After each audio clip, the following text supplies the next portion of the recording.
नमस्कार दोस्तों, स्वागत है आप सबका मेरे इस YouTube चैनल में। दोस्तों, होली की महत्ता क्या है, क्यों मनाई जाती है? होली सब धूमधाम से मनाते हैं। सब जानते भी हैं कि होली प्रहलाद के बारे में मनाई जाती है।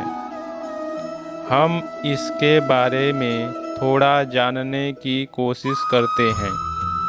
होली की महत्ता सत्य, धर्म, न्याय, नीति। जब जब धरती पर असत्य, अधर्म, अन्याय, अनीति बढ़ जाती है, तब तब इसके नाश के लिए कोई ना कोई परमात्मा के द्वारा इस धरती पर उसकी नाश के लिए भेजा जाता है और उसका नाश कर पुनः सत्य, धर्म, न्याय, नीति स्थापित करता है।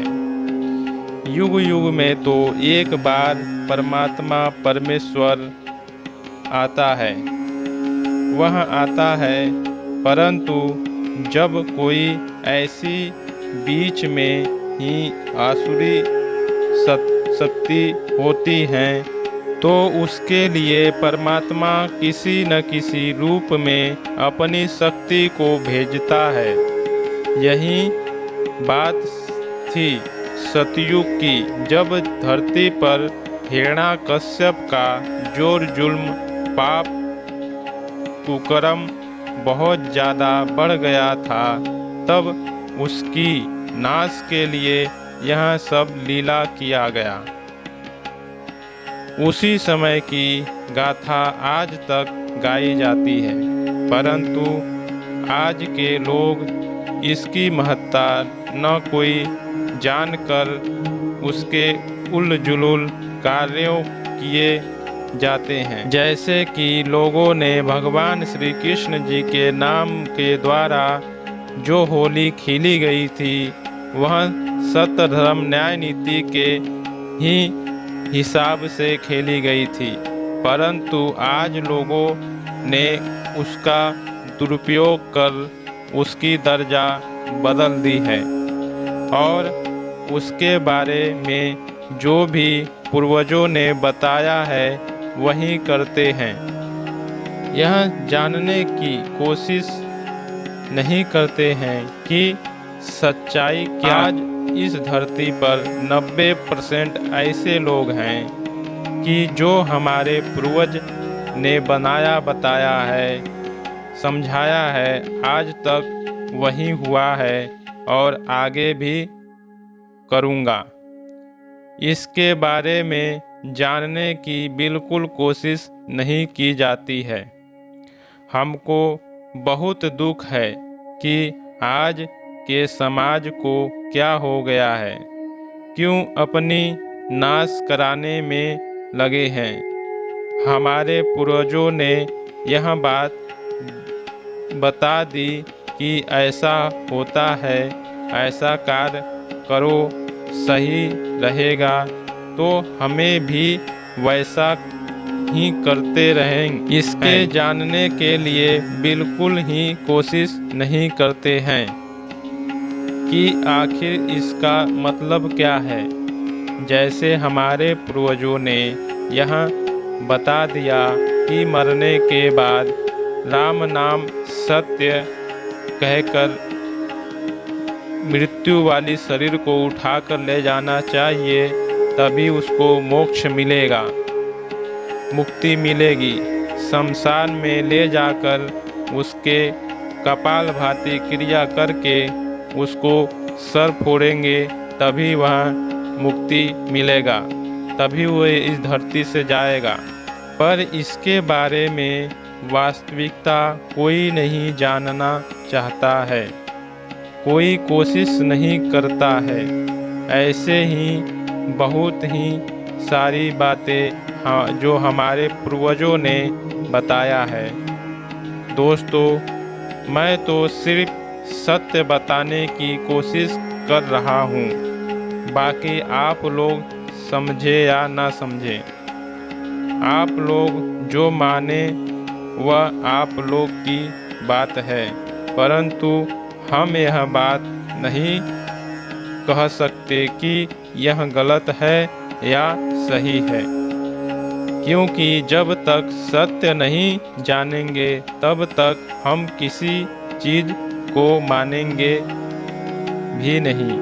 आज आप लोग टेलीविज़न पर देख रहे हैं कि अनेकों प्रकार की भगवान श्री कृष्ण जी की लीलाएं आती हैं और भगवान श्री राम जी की भी आती हैं, लेकिन हम लोग जब देखते हैं तो हर सीरियल में कुछ न कुछ बदल कर ही आता है। क्या परमात्मा का लीला हर सीरियल में परिवर्तन होता रहता है? आप ही लोग सोचिए, जो परमात्मा के बारे में कुछ भी नहीं जानते वह यह सीरियल कैसे बना सकते हैं? हाँ, जो पुरानी रामानंद सागर और भी पुरानी रामायण महाभारत है वह कुछ वास्तविकता लगती है और पुरानी वाली महाभारत भी कुछ वास्तविकता लगती है, परंतु आज की टेलीविज़न पर आने वाली जितनी भी सीरियल हैं वह हमको सिर्फ लुभाने के लिए, वह लोग पैसा कमाने के लिए भगवान के लीलाओं के साथ छेड़छाड़ करके उसकी हर चीज़ों को बिगाड़ दिए हैं। आप ही लोग बताएं कि इसमें कितना सच्चाई है और कितनी नहीं। आप मनुष्य हैं, आप बुद्धिमान हैं, आप सर्व सामर्थ्यवान हैं। भगवान ने आपको पैदा किया है, आप भगवान के बच्चे हैं, इसलिए भगवान आपको बुद्धि विवेक दिया है, कार्य करने की क्षमता शक्ति दी है। परमात्मा हमेशा आपके साथ रहता है।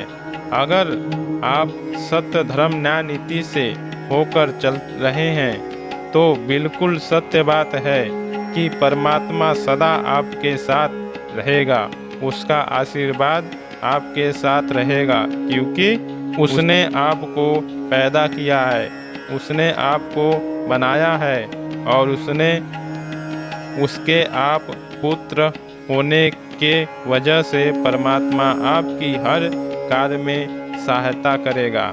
परंतु इसके बनाए हुए कार्यों को, उसके बनाए हुए विधानों को विपरीत जाएंगे तो परमात्मा भी आपको साथ नहीं देगा। जैसे कोई भी माँ बाप अपने बच्चे को तब तक साथ देता है जब तक वह अपने माता पिता के अनुसार अपना जीवन रखता है।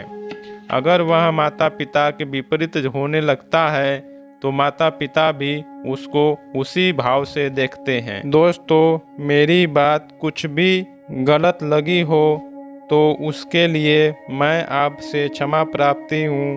अगर यह बात थोड़ी भी अच्छी लगी हो तो आप मेरे कमेंट बॉक्स में बताएं कि सत्य के बारे में जानने हैं तो मैं कोशिश करूँगा कि जो भी वास्तविकता सत्य है वही बताऊँगा, चाहे वह आत्मज्ञान, चाहे वह भक्ति योग, चाहे वह ज्ञान योग। क्योंकि मैं भी जब तक सत्य को खोज नहीं कर लेता तब तक किसी भी बात को नहीं बोलता या बताता हूँ। मेरे पास इतनी समय नहीं है मैं आप लोगों को सारी बात एक साथ बता दूँ, क्योंकि मुझे 2-3 घंटे सुबह, 2 घंटे 3 घंटे शाम को ध्यान मुद्रा में रहता हूँ और क्रिया जो भी समय उसमें परमात्मा के द्वारा बताए हुए कार्यशैली में रहते हैं। मिलते हैं किसी दूसरी वीडियो में। जय श्री कृष्णा, जय श्री राधे।